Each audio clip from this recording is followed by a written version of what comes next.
Hello guys, welcome to in this channel. इस video में हम आपके सीजीपीएससी एसीएफ रेंजर एग्जाम के पेपर 2 के जीव विज्ञान से संबंधित 20 महत्वपूर्ण क्वेश्चन लेकर आए हैं, जो आपके एग्जाम के पॉइंट ऑफ व्यू से काफ़ी हेल्पफुल साबित हो सकती है। सो गाइस, वीडियो के अंत तक जरूर बने रहे। यदि आप इस चैनल पर नहीं हैं तो चैनल को सब्सक्राइब जरूर कर लीजिए। इस चैनल पर हम आपके एसीएफ रेंजर के हर एक टॉपिक से संबंधित वीडियो अपलोड करेंगे। तो चलिए पहला क्वेश्चन देखते हैं। अर्धसूत्री विभाजन के किस अवस्था में गुणसूत्रों का युग्मन होता है? क्या बोला गया है? जो अर्धसूत्री विभाजन होती है उसके किस अवस्था में गुणसूत्रों का युग्मन होता है बोला गया है। इसका आंसर हो जाएगा ऑप्शन 2 जाइकोटीन में। देखिए जाइकोटीन में क्या होता है, अर्धसूत्री विभाजन प्रथम के पहली चरण प्रथम प्रोफेज के अवस्था में जाइगोटीन में समजात गुणसूत्रों जोड़ों में व्यवस्थित हो जाते हैं और लंबाई में एक दूसरे से जुड़ जाते हैं, जो गुणसूत्रों का युग्मन होता है। कौन सी अवस्था में? प्रथम चरण के प्रथम जाइगोटीन अवस्था में। ओके, नेक्स्ट क्वेश्चन में आते हैं। डीएनए में कौन सा क्षारक नहीं पाया जाता? डीएनए में कौन सा क्षारक नहीं पाया जाता निम्न में से? इसका आंसर हो जाएगा option 4 uracil. Okay, uracil RNA में पाई जाती है। देख लेंगे डीएनए के बारे में। यूरोसिल आरएनए में स्थित होती है। डीएनए में 4 क्षारक उपस्थित होते हैं, एडेनिन, गुआनिन, थायमिन तथा साइटोसिन। डीएनए में अणु संख्या के आधार पर एडेनिन सदैव थायमिन से और साइटोसिन सदैव गुआनिन से जुड़ा रहता है। नेक्स्ट क्वेश्चन में आते हैं।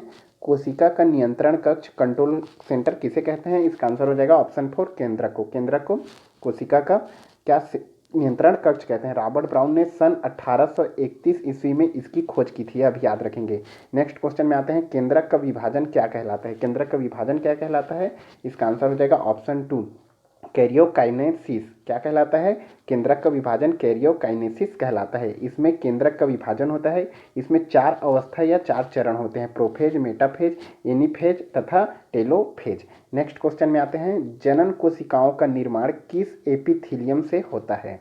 इंपॉर्टेंट क्वेश्चन है। क्या बोला गया? जनन कोशिकाओं का निर्माण किस एपिथीलियम से होता है? इसका आंसर हो जाएगा ऑप्शन 4 क्यूबाइडल कोशिकाओं से होता है। ओके गाइस, इसके बारे में देख लेते हैं। क्यूबाइडल या घनाकार एपिथेलियम में कोशिका भित्ति बहुकोशी होती है, लेकिन अनुदैर्घ्य काट में यह घनाकार होती है। घनाकार मतलब क्यूबाइडल होती है। ओके गाइस, इसका आंसर हो जाएगा क्यूबाइडल। जनन कोशिकाओं का निर्माण क्यूबाइडल एपिथेलियम से होती है। नेक्स्ट क्वेश्चन में आते हैं। पैकिटिन अवस्था कब पाई जाती है? इंपॉर्टेंट क्वेश्चन है। पैकिटिन अवस्था कब पाई जाती है? इसका आंसर हो जाएगा ऑप्शन 2 अर्धसूत्री विभाजन के समय पैकिटिन अवस्था पाई जाती है। ओके, अर्धसूत्री विभाजन प्रथम के प्रथम प्रोफेज में पैकिटिन अवस्था होती है, यह भी याद रखेंगे। नेक्स्ट क्वेश्चन में आते हैं। कोशिका विभाजन के दौरान तर्कुतंतु गुणसूत्र के किस भाग से जुड़े होते हैं? क्या बोला गया है? कोशिका विभाजन के दौरान जो उनमें तर्कुतंतु होती है वह गुणसूत्र के किस भाग से जुड़े होते हैं? किस भाग से जुड़े होते हैं? इसका आंसर हो जाएगा ऑप्शन 3 सेंट्रोमियर भाग से। ओके, कोशिका विभाजन के दौरान तर्कुतंतु गुणसूत्र के सेंट्रोमियर भाग से जुड़े होते हैं। नेक्स्ट क्वेश्चन में आते हैं। निम्न में से किस कोशिकांग को एटम बम कहते हैं? किस कोशिकांग को एटम बम कहते हैं? इसका आंसर हो जाएगा ऑप्शन 4 लाइसोसोम को। लाइसोसोम को एटम बम कहते हैं। लाइसोसोम में बहुत शक्तिशाली पाचन एंजाइम होती है जो सभी कार्बनिक पदार्थों को तोड़ सकने में सक्षम होती है। इसे कोशिका मृत्यु के बाद यह फट जाती है, इसलिए इसे एटम बम कहते हैं। इसे आत्महत्या की थैली भी कहते हैं। नेक्स्ट क्वेश्चन में आते हैं। एलोसोम होता है। क्या होता है एलोसोम? एलोसोम होते हैं, इसका आंसर हो जाएगा ऑप्शन 4 लिंग गुणसूत्र में। किसमें होते हैं एलोसोम? एलोसोम लिंग गुणसूत्र में पाए जाते हैं। नेक्स्ट क्वेश्चन में आते हैं। निम्नलिखित में से किसको किसी कोशिका में अचल संपत्ति माना जाता है? क्या बोला गया है? निम्न में से किसको किसी कोशिका का अचल संपत्ति माना जाता है? इसका आंसर हो जाएगा ऑप्शन 4 न्यूक्लिक अम्ल को। ओके, न्यूक्लिक एसिड को कोशिका का अचल संपत्ति माना जाता है। नेक्स्ट क्वेश्चन में आते हैं।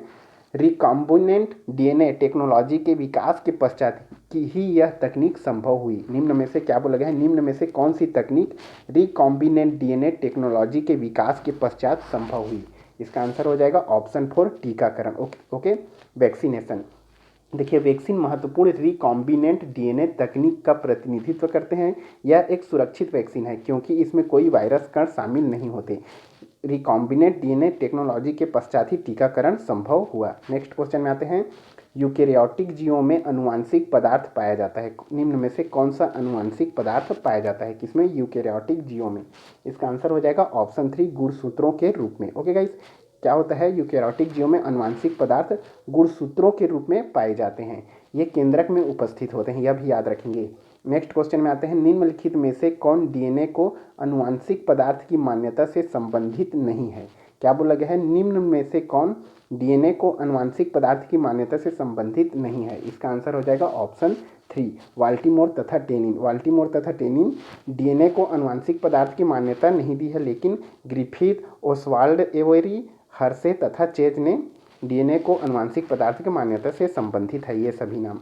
नेक्स्ट क्वेश्चन में आते हैं, जीवों का आनुवांशिक संगठन जीनोटाइप कहलाता है, जबकि बाह्य संगठन क्या कहलाता है। इंपॉर्टेंट क्वेश्चन है, क्या बोला गया है, जीवों का जो आनुवांशिक संगठन है उसे जीनोटाइप कहते हैं, जबकि बाह्य संगठन क्या कहलाता है। इसका आंसर हो जाएगा फिनोटाइप। ओके गाइस, जीवों के आनुवांशिक संगठन को जीनोटाइप और बाह्य संगठन को फिनोटाइप कहते हैं। जीवधारियों के जो लक्षण प्रत्यक्ष रूप से या बाह्य संगठन दिखलाई पड़ते हैं उसे दर्श रूप या फिनोटाइप कहते हैं, ये याद रखेंगे। क्वेश्चन में आते हैं, एक पुनर्योगज रिकॉम्बिनेंट डीएनए प्रौद्योगिकी प्रयोग में डीएनए खंडों को जोड़ने वाला उत्तरदायी एंजाइम है। क्या बोला गया है, निम्न में से कौन सा एंजाइम होता है जो पुनर्योगज या रिकॉम्बिनेंट डीएनए में प्रौद्योगिकी प्रयोग में डीएनए के खंडों को आपस में जोड़ते हैं। इसका आंसर हो जाएगा, कौन सा एंजाइम होता है, ऑप्शन फर्स्ट रेस्ट्रिक्शन इंडोन्यूक्लिएज एंजाइम होता है। ओके, रेस्ट्रिक्शन इंडोन्यूक्लिएज एंजाइम होता है जो डीएनए प्रौद्योगिकी प्रयोग में डीएनए के खंडों को आपस में क्या करते हैं, जोड़ते हैं। यह प्रतिबंध एंजाइम होता है।